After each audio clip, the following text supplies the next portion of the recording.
최근 양파 가격이 폭락하면서 전국적으로 양파 농가의 시름이 깊습니다. 안동에서는 양파 1인 1망 먹기 운동을 진행합니다. 원전 현장 인력 양성원 개원으로 경북도 내 원자력 산업이 활기를 띨 것으로 기대됩니다.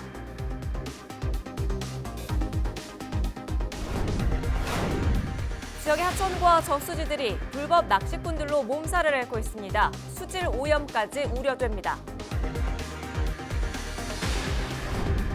대구 지역 교통사고 사망자의 절반가량이 만 65세 이상 노인인 것으로 나타났습니다. 대구지방경찰청은 안전교육을 실시할 예정입니다.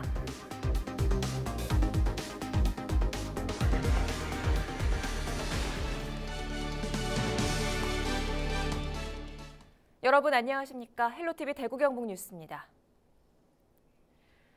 최근 양파 가격이 폭락하면서 전국적으로 양파 농가의 시름이 깊습니다. 여러 지자체에서 농가를 돕기 위해 힘쓰고 있는데요. 안동에서는 양파 1인 1망 먹기 운동이 시작됩니다. 김신혜 기자가 취재했습니다. 비닐하우스 안에 출하를 하지 못한 양파망이 한가득 쌓여 있습니다. 농사는 잘 됐지만 생산량이 늘어 가격이 폭락했기 때문입니다. 전국적으로 생산량이 평년보다 13.5% 늘었습니다. 양파 생산 비중이 전국에서 세 번째로 많은 경북도 큰 타격을 받았습니다.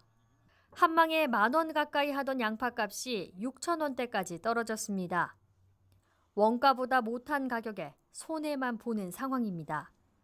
농민들은 그동안의 노력이 물거품으로 돌아가 한숨만 내쉽니다. 그동안에 가뭄 대비에 물 주고 약 주고 피땀 흘려 농사 지어가지고 이렇게 많이 적자를 보고 농사 짓는다는 건 안 된다 이 말이에요. 사정이 이렇다 보니 안동시가 농가를 돕기 위해 나섰습니다. 농협 창고에 양파 2,200망 정도가 쌓여 있습니다.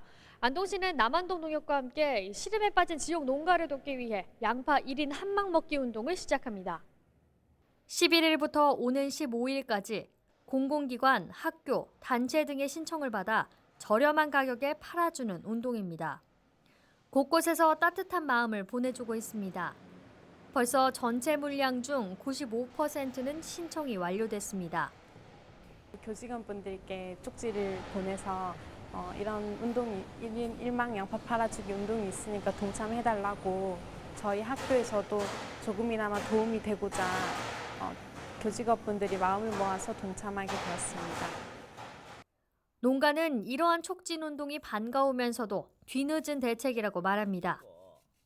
농협에 수매를 하지 않은 농가도 있고 이미 헐값에 모두 팔아버린 농가도 있기 때문입니다.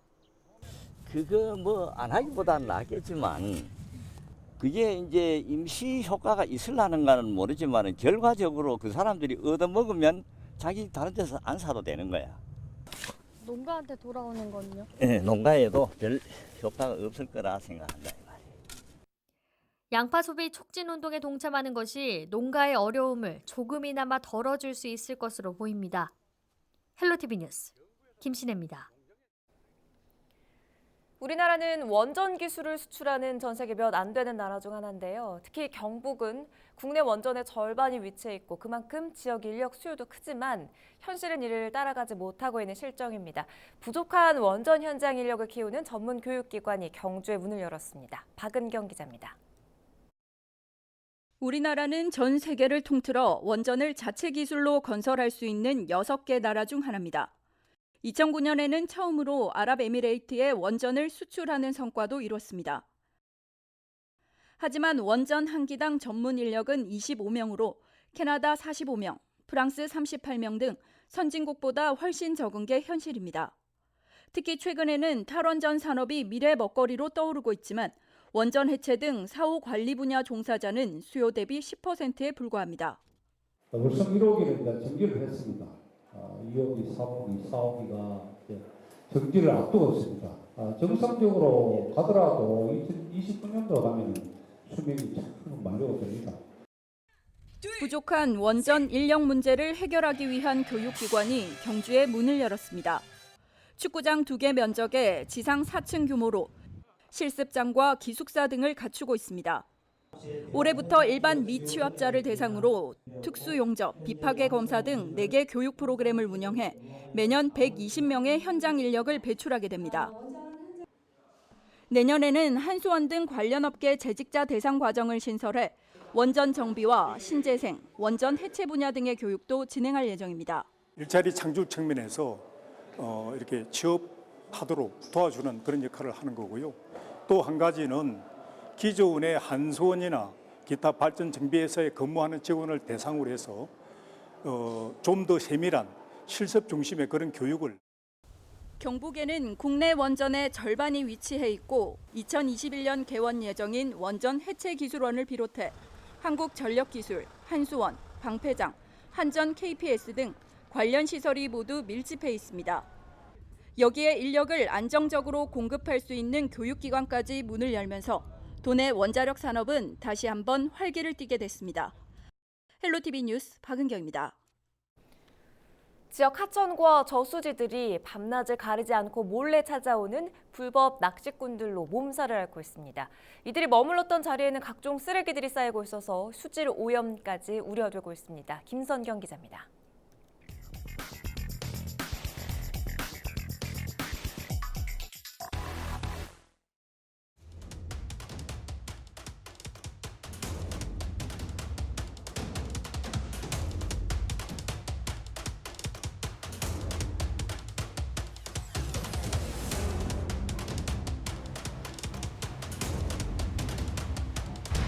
흐르는 물을 저장해뒀다가 필요할 때 사용하도록 만든 저수지, 수달 등의 멸종 위기 동물이 살고 있는 일부 하천 구간은 수질 환경을 개선하자는 목적으로 낚시 등의 활동을 금지하고 있는데요.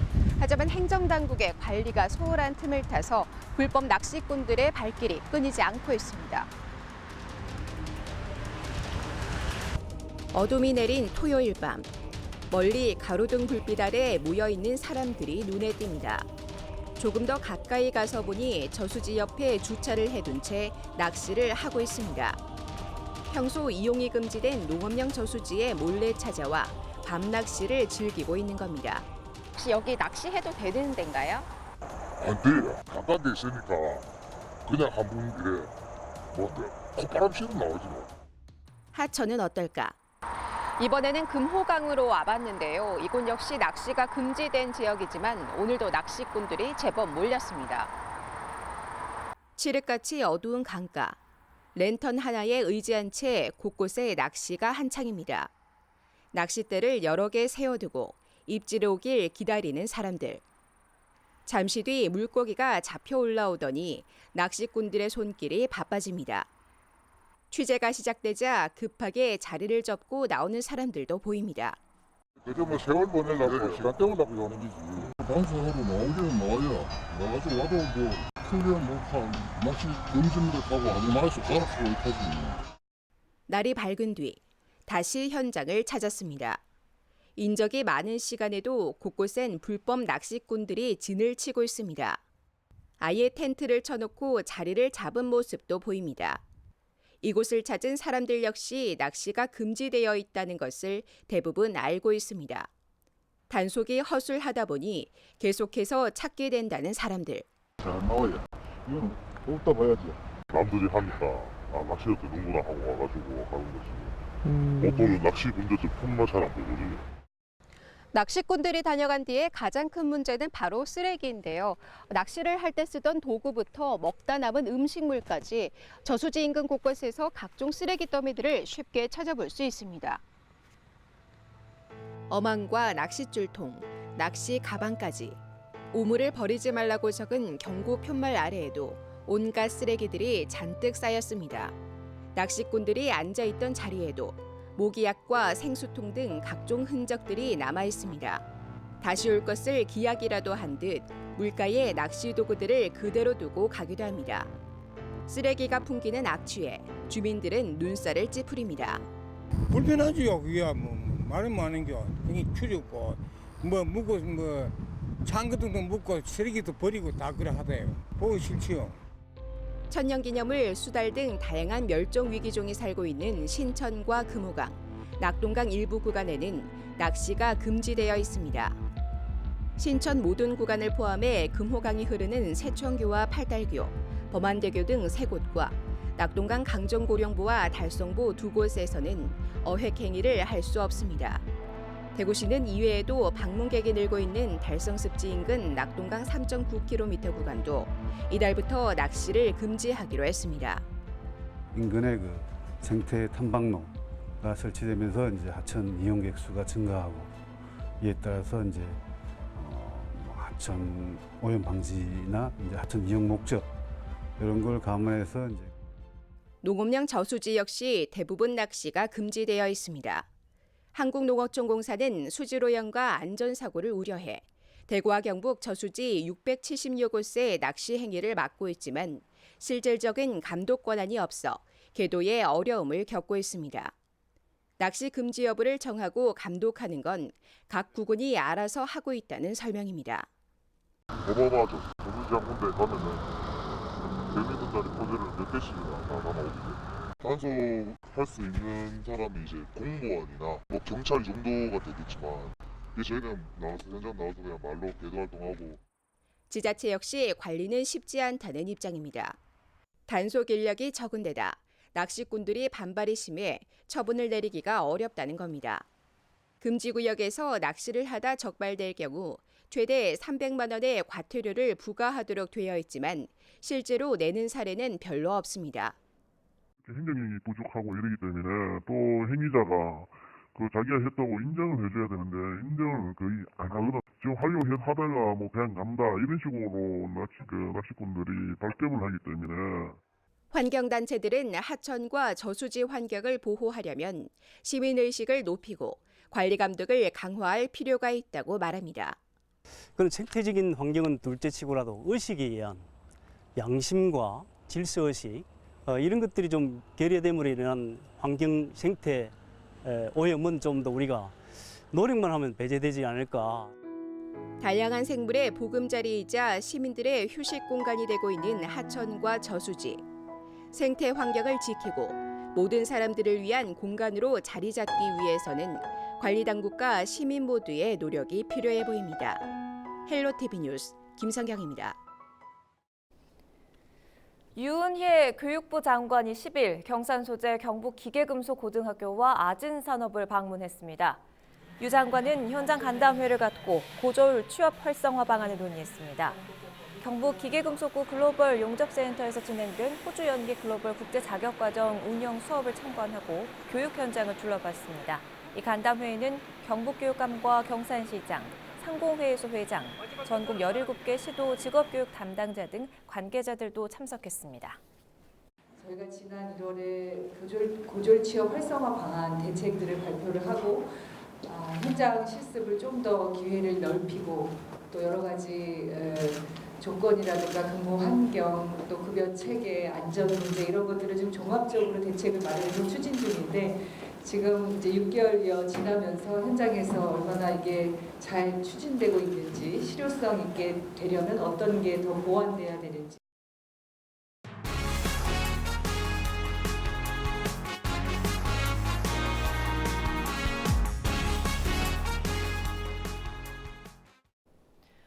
포항 해도동 수건사업인 복지관 건립이 부지 선정을 놓고 좀처럼 속도를 내지 못하고 있습니다. 주민 이해관계가 첨예하게 얽혀있기 때문인데 일단 후보지는 2곳으로 좁혀졌습니다. 거의 1년을 끌어온 포항시가 어떻게 풀어낼지 주목됩니다. 정필문 기자입니다. 인구 2만 5천여 명의 포항시 남구 해도동은 결코 작은 동네가 아니지만 학교가 없을 뿐 아니라 주민 편의시설도 부족한 편입니다.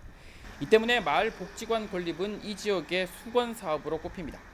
문제는 부지 선정입니다. 해도동은 크게 1동과 2동으로 구분할 수 있는데 주민들이 서로 가까운 곳에 유치를 원하면서 각종 소문만 무성한 채 부지 결정은 차일피일 미뤄지고 있는 실정입니다. 그 아줌마가 집을 안팎 돈 좀 더 받으려고 안 팔라고 이래 하다가 보니까 그 안팎 그래가지고 이거 같이 못 지게 저쪽 해도 2동으로 가버렸는데 하도 이제 해도 어디 진다 소리는 들었는데 어디 짓는지는 잘 모르겠어요. 당초 후보지는 3곳이었습니다. 해도동 주민센터 인근과 서만교회 그리고 옛 목화예식장 부지입니다. 그런데 당초 일환으로 유력했던 주민센터 인근의 경우 부지 매입에 어려움을 겪으며 사실상 후보지에서 탈락했습니다. 따라서 현재는 서만교회와 옛 목화예식장 부지 이렇게 두 곳으로 후보지가 좁혀졌습니다.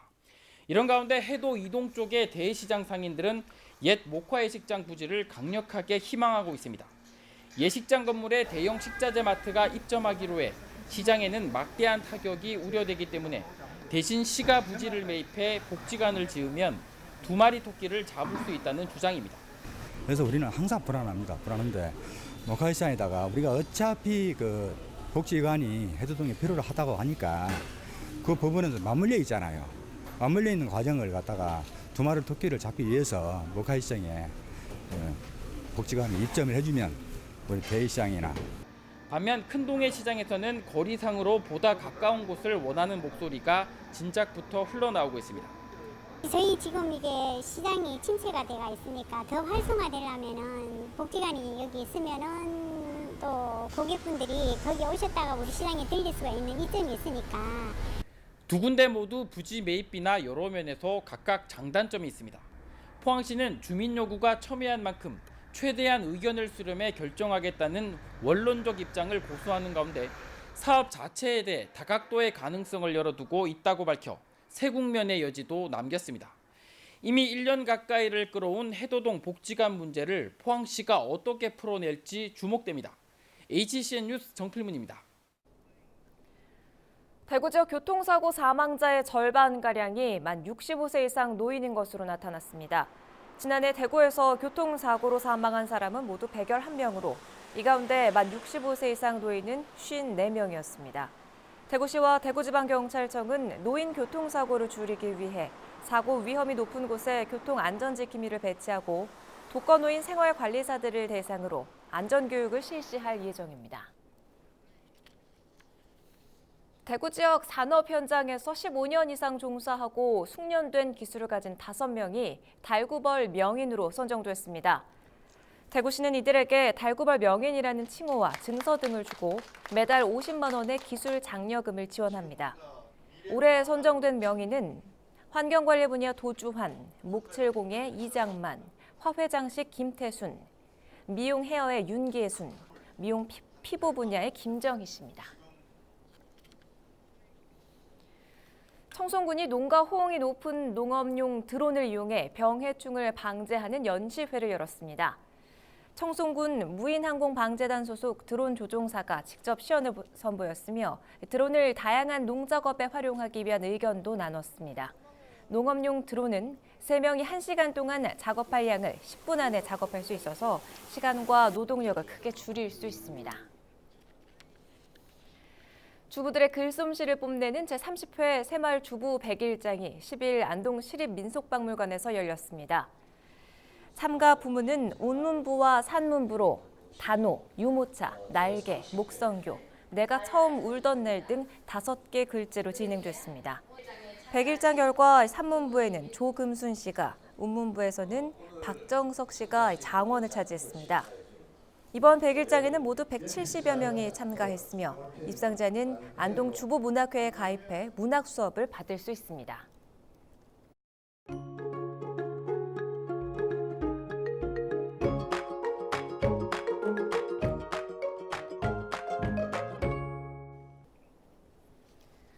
장맛비는 목요일까지 이어지겠습니다. 비가 내리는 동안 곳곳으로 강한 바람까지 동반되겠으니까요. 피해 없도록 대비 잘 하셔야겠습니다. 자세한 날씨입니다.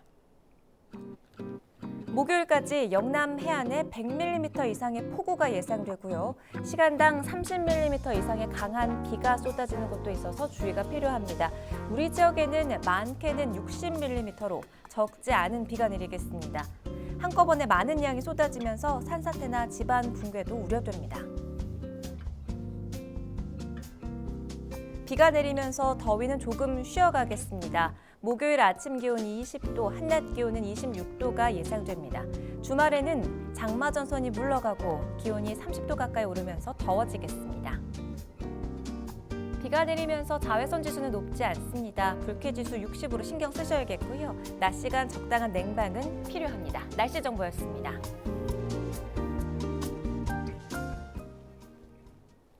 헬로티비 대구 경북 뉴스를 모두 마칩니다. 저희는 언제나 여러분 곁에 있겠습니다. 시청해주신 여러분 고맙습니다.